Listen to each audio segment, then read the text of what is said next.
sɛ obetimi anya bi atu ana dwumadie bi nti ana bibie ni opɛ sɛ ɔto yɛn kra na yɛ no edin sa so tahudi a obetimi afrɛ ɛwɔ 0541 125 339 0541 125 339 abusanfo me din de asonaba kwabena Amoateng yɛntwa yɛ homra.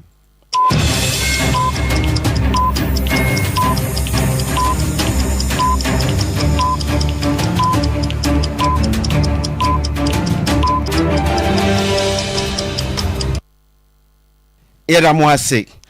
yɛnhyɛ emfiri ɛyɛ nyamesum na yɛkɔpiem wɔ Ofolukrom apostolic a asɔre no ɛyɛ asɔre a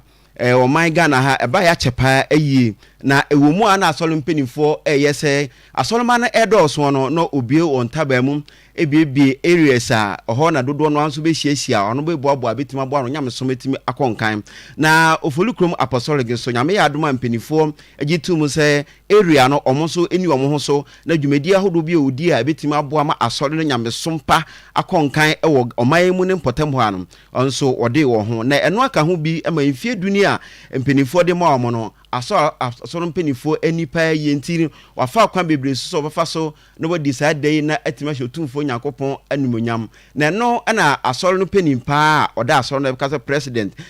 Apostle Dr. Aaron Amina bepie dwumadi na se na okyerem sɛ Ghana ha yenyina pɛ sɛ ɔman ɛyɛyie na ɔman be yɛyie a enyina ɔbaakofo so na titiri kura de ɔno do ɔka na ɔka de fifie sɛ ni nuanom akristofoɔ dodo no a ɛwɔ twaka ɛwɔ ɔman so betima aboa ma ɔman no etimi akɔnkan nti sɛ Ghana be yɛyie a akristofoɔ kyɛfa ne de sɛ ɔyɛ no ɛyɛ ade ehu hia yi to bɛsere no akristofoɔ sɛ dwumadie bi a wudie bia bebi ehu so yɛ kristoni bia ma usu no ɔban no ɛnadi na ɛmoa me nyamesompa na nyamesompa so da adi a ɔno so nyumaku ahodo a ɛwɔ ɔman mu sɛ kristofo dɔɔso ɛwɔ ɔman mu de a office bi a ɔbɛkɔ bi ɔbɛhu kristoni wɔ hɔ nti sɛ yɛpɛ sɛ ɔman no timi kɔnkan de a kristofo ɛkyɛfa ɛwɔ mpa bibi ayeyeko yenganim na asori wo homa community eni homa ankunankuno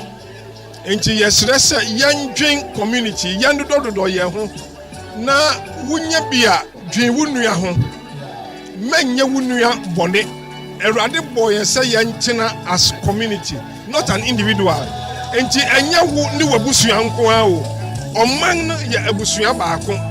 say ye desa adwen no echena ye desa adwen no chena omanyi ebeyi ampa won se wodwen wa nko ho a wobetwe ne manyina ma ho obroni fra ne greed individualism breeds greed nti bibia otwe ma ho nti se wonu ampo ni bia emfa ho se nko a wobefa na obi awu a emfa ho eno enkyere nyame do nyame gene do ahyeyemu sɛ yenyi saa dɔ no nkyerɛ yenua ntuhwa nyameso nyina commandment yɛ baako pɛ sɛ wode wakoma wahoɔden wo kra nyina bɛdɔ Awurade na wadɔ wo yɔnko ɛsɛ wo ho. Apostle Dr. Aaron Amina president ma Apostolic Church Ghana na futu a odema Ghana for ne timamfo no na eno achi no Ofolukrom area head a oda asora no Pastor Isaac Kofi Hills enso agina so kyena se yenkyere odo emfa ma ye ho no odo ne ade a pa na se wani da Onyankopon so a bibiara obefa mu bia no nya abutre twen no na echeche kura ne waka no obema na abemu ama the me can the asafo ni oman nyina ne se well eya ya adwen kire yen se me nkwa me pesem kuminya na kire aye mi no because onu na wahwe yen so ma onu yen awie no wonkunimdie mu the me can the akire omanfo nyina ne se yen kan ne hu se bibia wo na mu bia no Awurade wo timpo papa bi edi ma wo bibia ni ho a beba wa brabo mu a me kan se ebeye ade bia ya ade boni ne bi pesusu se ya ade boni kura Awurade dane no ye na nhyira de mane pa nyina enti dia metumi kan se de biada no se wo bom pae na se wo wani da Onyankopon no so a bibi biara obefa mu bia no nya abutre twen no na echeche kura ne waka no obema na abemu ama de me kan dia tra asafo ni oman nyina ne se well ya adwen kire yen se me nkwa me pesem kuminya na kire se me na bibi ekomiu but wiase mu aye wo no se wo fa abo na se wo tutu wachi na se wo kɔ wani mu a wo kɔ to abo no enti se wo ye papa ana se wo bie wo nsem ma nipa nyina adesima ma Pastor Isaac Kofi Hughes and a yete and can and what you know and a presiding elder woma ofolu krom eba assembly no a na dwumadie so pompon so nyina planning committee chair a otredwum atoto dwubia ma bia kwa wiye kire se asole no o abakosem na abakosem kakra e wo ho no o ka bi e de a kire wiase nyina ye bra yes celebrity nia onyankopon aye e wo ye na bra bom a ye enkunumdie yedie a de onyame de asori efri mfiedu ene abedru no enya apostolic ena enya mfiedu ne wa apostolic nchihye mu no nia ebra yeti area yi no ena enya mfie edu isanse kane no na ye hye area A ase a na yen area no head office na eye Ashtown ne mom yeti benefoma yeti mu no ena yenya mfie edu enunti se mfie edu no na onyame e de efra adom akwa adom ama sorry etimi anyini ayekọ nanim abedu sabri a na o se de asida emobiri asechire nyina ne se de onyame aye no edos nia ye kan nyina ne se onyame asem ana Yesu Kristo asem o kan ato wo se monko wiase afanda nyina nkoka ne nsem pa no emfa nche abode nyina wona obegye de no yenye won ne mo wona su na yenkyere kyere won emfa mbeka onyame emma ho eno no na ye hwese efi sabri ekono ye beto aso ne ye adwuma no nea sabri asafo no number nete no ya bomoden se be ko sanse wona wo epunu no achi no doso a enim Kristo ne ye hwemrante a eba ene mabawa eba abrabo ahodo a wo kom a otum se wiase ewia won enenti eye asore no ya hyehye ene ye ndwumadie se ye bebo ye homoden se ye betwe saafo no enyina aba adesima ma elder Samson Kofi Redu elder edema Apostolic Church Ghana ofulukrum area na yete ne nka no ye toa so na edika bom nka ye se afi enhihye a mpinifo aye se aman ahodo bibiman ahodo a Britain man bedi ye so no aka ye ho abom na ye mrase bedwafo awom no ayi bi mu a ye fra omo Commonwealth Parliament na sa parliament no ewumu a omuta ahia no onhye mu de toso eduesiensia na ekoso se me no ka sei ehya ase di free enra na obawie October busumi da toso ensia na dwumadi ni nyina ebekwa wieye na wonhye sei nyina ne se ohwe kwampa obetimi edi nkomo afa abibiman nhye pa yewo ne enuoma pa obo ade de adom a yebetimi aboa ma eno so timi atra ho aboa ye nyina na fe kura no enuoma ahodo a ye tutu akwan mu a la so la de bia ye mfa ye nchensen enkogira obi so nkosra de na fe asumdwe so betimi akoso na adwumadie no ase no eno ada obi ano no na yewura Alexander Afenyoma Aken oye deputy majority leader at the Ghana Parliament na kopiem so a na ECOWAS delegation so no ono so na lead Ghana anim e kopie adwumadi na ase no na yesi uye feru a wini ba de wawdie mu tisa de ma yakwa aba na wo kirem sa akwa aba o manyina ne se emra so se bibiman omo emra se bedwafo no dodo na sori gina onkuru ahodo ofri so ba se ku na edi to aban gu die da bi yemfa democracy na ne beboaye. Our golden age lies ahead of us and not in the shadows of the 1960s and 80s. It is under the shade of democracy that we can cultivate the progress we aspire to. It is here that we can construct the road schools that will nurture the minds of our future leaders. It is here that we can build modern hospitals to heal our people and foster technology to propel Africa into an era of supreme industrialization in the wake of the African Continental Free Trade Agreement.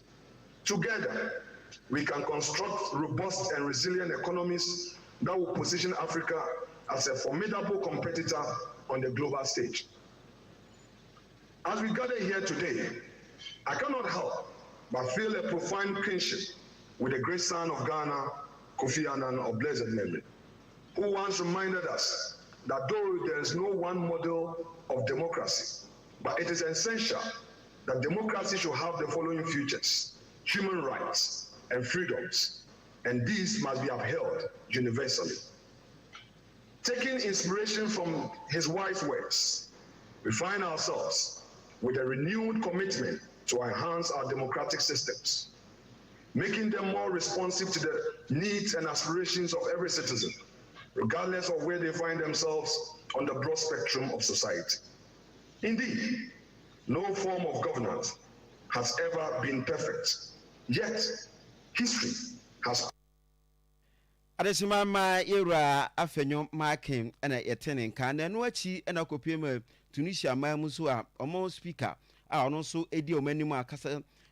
mafo a odi omanim eso ba adwumadie no so kirem se ampa de ni nua no ka bia no so to so bie se emra so se abibiman se ye tu aban guo na ye mfa mra nya adwuma we fatuo hye ne nsem a me na me ho den me na me wo memma nti ene ye nkokon de o se ne oman atwam nti ro sere ni nua no abibiman se ye nyina ye nkambom ne maka me ka bi enihi wo wiase. The seminar under the theme the challenges of unconstitutional regime change and presidential term limits in West Africa, the role of the ECOWAS Parliament, is being held in response to the deterioration of democratic governance in the sub-region. It is a fact that over the last quarter century, no region in Africa has made more democratic progress than West Africa. Generally, open elections and regular leadership transitions were becoming close to the norm in West Africa. Sadly,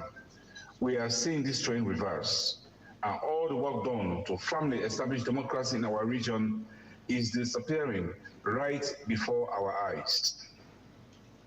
I firmly believe that the following trends, which have a detrimental effect on regional peace, development, and security, are impeding the consolidation of democracy, the rule of law, and West Africa's ongoing constitutional developments. They are the re-emergence of military coups and overthrow of democratic governments as recorded in Mali, Guinea, Burkina Faso, and most recently, Niger. Right Honorable Sadi Mohammed enanso na begina ema Tunisia eman no na enu achi otonsa frɛ Ghana mampani na nado danko akufo ado dudedu ebepie mu na obaye na ɔse ampa medamo ase dwumadia mu ye die medanko pase pa ma behia mo ha na makoma so ade ama kan no ɛna mahia mo emrajisa bedwafo a mu gyina mu ma aman ahodo ɛwɔ wiase nyina no mesrɛ mo sɛ madawro ma o mu koyi mu nyina mo nkɔbɔ dawru enkyerɛ sɛ hia sɛ ebetimi aboa ama Africa bimam ka bi ebetimi akoso owo mam na mom sɛ aban tugo de enya ade a ebetimi aboa yi. Before I conclude, it is important for all of us as adherents of democracy to remember not to underestimate the importance of Parliament and consequently not to undermine its work. We cannot emphasize enough the role of Parliament in exercising the checks and balances needed on the executive. We cannot emphasize enough the role of Parliament as the voice of the people. And we cannot emphasize enough the role of Parliament in setting the tone for public discourse in our respective countries. That our parliaments develop the capacity to insist on accountability in all aspects of our lives. And no institution is better suited for this than the one which houses the representatives of the people. In so saying, I urge the ECOWAS Parliament to speak against the extension of presidential term limits by some leaders to strengthen their grip on power. These actions tend to result in discontent among the populace, which creates fertile grounds on which military interventions disingenuously feed. There should be no backsliding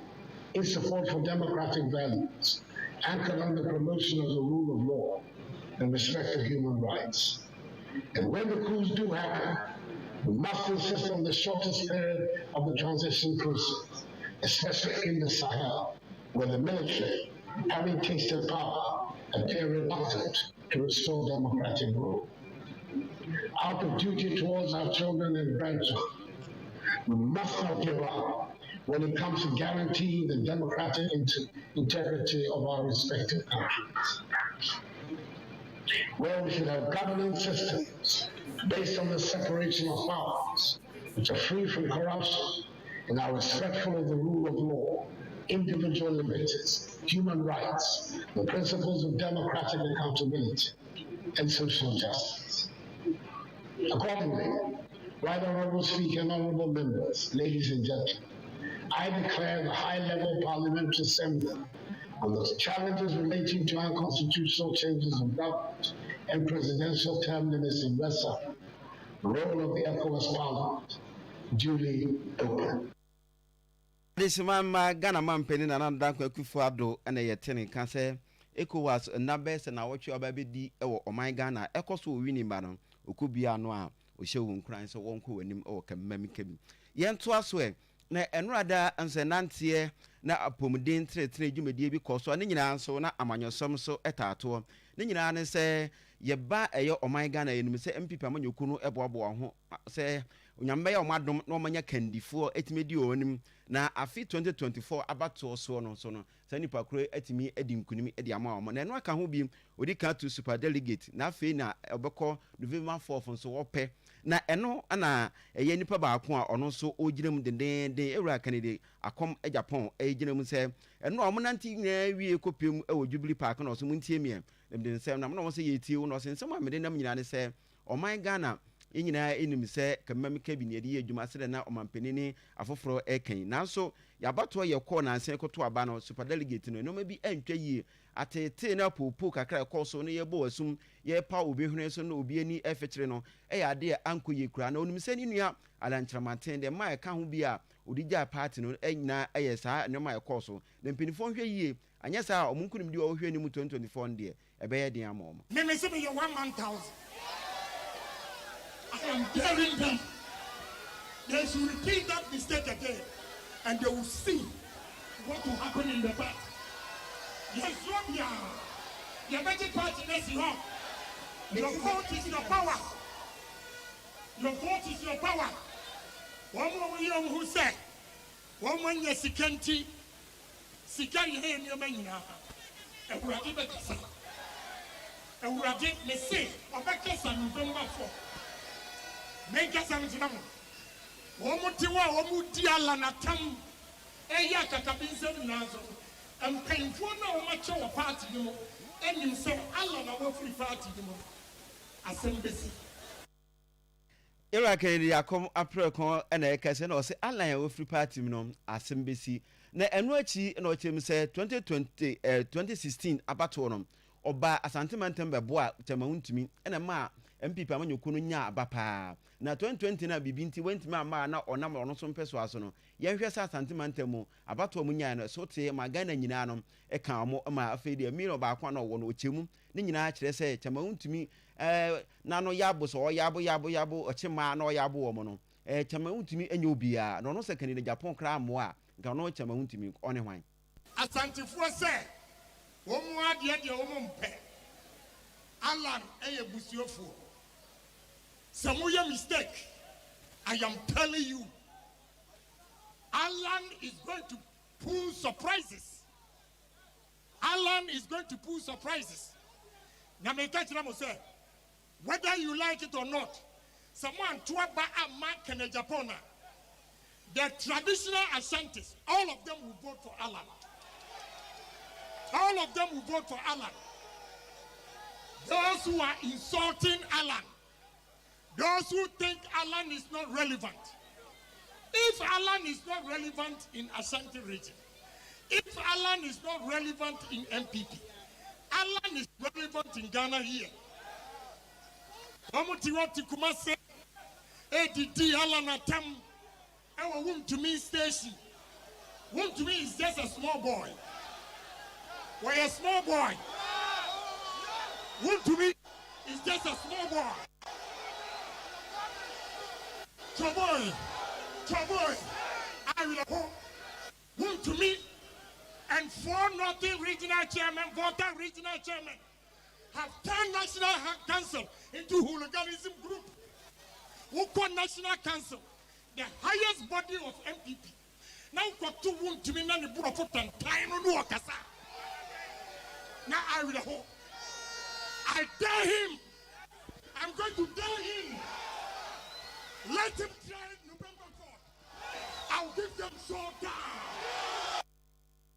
showdown no wɔse foforɔ saa ba yɛnhwɛ ni mu bad paa nya asɛm ketewa nti finifo ma no mu na wanyɛ sa de November 4th de showdown no na kɛseɛ paa na ɛba na ɛno akyi na wɔkyerɛ party man sɛ ma ɔmo obi a na adam delegate wo mo a mo nante yɛ no woyɛ delegate na wo mu a deɛ Ewura Kennedy ɛka nyinaa ne sɛ ɛma yɛmfa sika na adaw no ɔno ankasa mu no sika hodoɔ ensem bɔhyɛ ahodoɔ wiase nyinaa yɛde bi ahyɛ no vice president kan na yɛsɛ mfa ma no on step down na nkɔdi Dr. Mahmoud Bawumia akyi na ɔsɛ men sɛ medwen delegate for mekasa ma miami party ma ne Ghana for no nya deɛ bɛba so ɛnɛ na ɔkyena sɛ wogyina ha na yɛ delegate a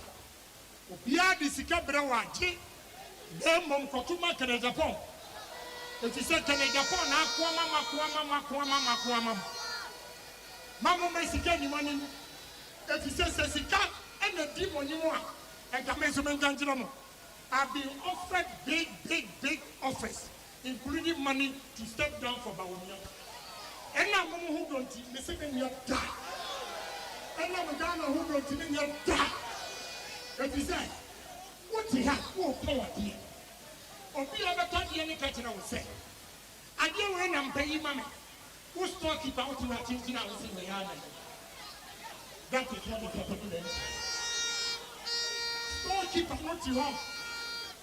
Customer bank or my company or say, Mammy, million on the bed. Who storekeepers know? For you coffee. Or free to your banner. Why, you know who's on the 2 million or coffee or a dollar. And you'll buy our customer saying, yes, no more. For my young year. Say, yes, you can't be out. Won't you bring crowd here again? Your mouth big offer like what they have given me. And painful abamina so. And painful abesra sir. Minister put down and former Bawumia. Nana vice president. 0.7. Adesima ma we de oyiwa wa sumwa aha nti de Ewura Kennedy Japan na obubum ede che ne party mpanimfo nso ma enoma mu enna ho yeto so na abato no mu anim se di ntwere de ye twere din a na ye kwa abato so electoral commission ede to ho se na wotwemiensa Ghana mabu a ofi no manye mfie dun wotwe no onko mmia hodo a o district ahodo no onko twere wondin dwumadi ne nyame yadoma e chana na eba wieye na yekopiem ewo Tachiman South nso a omo echirim so dwumadi na akonkan yie pa na NDC for na ebo hire edi kan se omo de omo se 95% de a etima koyie pa na ne nyina no so no onimi so omo a emma ene wadofo a wo mpeso aso watwe omo nyina dodo na atime aboa na ma wabetwere omo din na Ewura Eric Piana a ono so egiram edima NDC amanyuku no ono ara research na ono kura so elections dwumadi nyina so oda wano no ono so echirem ze botaye ene pepeso a di ntwire akwakodo no nim se ebetima aboa mo nkunim di o hwe ni mu 2024 no ayo omo dia process no there so far so good we can say untimenya 100% even machines could efficiency no when 100% I just say machine no problem which is bigger than any other problem yes and I'm saying na 1 to be especially network but for now they are working on the network so far for the past 3 days it may hit 400 per day and now share and say first come first serve no protocol political parties in Nigeria tum until your bar you started in children ahmachi 1 a.m. First na 4 baba hu say nkola na edo omo aba obepe card keke enti ye manembre enti ye started di ntwere ne 1 am ahomache 1 first come first serve utwere odi wi a ye ba be 7:30 8 o'clock anopana na ye bobo di no ye bo odi na wabeje number na wadi queue udu ho na watwere odi se wo garanta na be ya ma se oni garanta na se wo Ghana card dia ende be kosumutile politics dia ya obenya ne ma ba komienu party political party be catch am say oh NSA mu ye no emwa but nanyina nse so far metima rate say obe 95% efficient say be koso say dia ye hu say bibia be kama parties no yete ye ho ase Adesima ma Ewura Eric Piana a ono so edi NDC anim ama dintwere ekoso Tachiman South insem no na yebopi MPP amanyoko no so agent ewo ho se wo so de hunu sei na sei na hihye se kono oh ono so enoma ekoyi pa no se de ya challenges na ne se enoma bi kakra enkoyi de wo ho na senatie bia no enu adwada no na di ntwe no so etime adi nkonim Yenye nim say Ghana so the network na ho kro ne ba no situation na problem above unipa na use network no nti you service providers am provide the service my electoral commission easy for no madi nkoma bia okay and most of times Saturday and Sunday we say no weekends jumafo be great say health insurance banks near the ade nyina nko adwuma nti edu ho na wetin say number no omutimi ye more than weekdays no so basically that was the challenge and I face from the side of the EC. And the second one here, so will register and pray no. What the kind of first ID card when be 2020 and I say be 2019. Na ayira na wasen abetena line so abedi line so na adwune so be kono na wa register. Nti no say na challenges say come. And aside that Union be also when 18 and only most time politicians be also waiting to far and crowd being free outside the country Emiratia. So basically these are some of the challenges I know. Adesima ma yenua da na chumasi ampofo ejina ma MPP a o kan say challenges kakra wo say yenua no bitimi tra oman ekọ ahye so kofa nipa foforo ba no na ade a ofi say entwa yi kra na eno achi na ebo pin eye Bron East Director of Elections Electoral Commission mpenifo no mpeni baako Dr. Gebo de Yeboa ena ebisa doctor ye hwe asese mpempeso no nipa dodo sempa na wetimi atwere wandi na hwe a di ntwere kra kwaso na so empem eye aduasa ne na chiripo aduason ne mien aduenu 30,720 ena nyame adom omotimi atwere wodi no hwe ne mu se na kakra akai de ene obetima konka onwie no na okọ wani mpa yentie Dr. Gable nsemo no so edimai sisia isofye kata metaka efri enura nyimre eba na chese eni party na register mo nyina no dodo no ye 30,720 apim abiasa ahanson ene aduro Sakinaka. Oma yeri sar do pa ewo regime no. Yedi kan ye Teshiman Saf. Teshiman Saf for no atimi abomodin anya 4,639. Ye the figure esakura no eye sene is no wanya 1,643. Kede maybe can say target some between 3,000 and 4,000. Na target. To see a saka 30,000 no. I just say I mean boy it not do 4,000 kra. Nti akale for room. Challenges no asset and no figures no money had it and me say you just say you do pa no na ye teshiman no. I'm say killing the features no nya do pa. Ufiwa na kwanza saf. Also no nya do ka class 50 something. But you wa mo bi kra. I be say kwanza no. I be say tempo saf. Omo no ana ase pro west. Omo do munni change kra o. Nti sana no so etie yewura ono so ejiremu de ma adehye a ehwe se yeba abato no hihiem nyina ewo bron apui mantamum Dr. Gebo de Yeboa ensem enonom adehye ma yena mo ase ne emfamu ensia ene kwesie nyamsom kase boy de ba besom mo no ha na yedisie yefa aseda sonko ema yesemufo ewura Emmanuel Oduro na dodo no a eboje ne so Korea na daroma na osemu ede maamem na meboafo sonko so eyeke Facebook onye bi hwe enye bi etie ya na yefa aseda nso ema ki mi sori die na menyamo ase so mi so ene na asofo ne na aboafo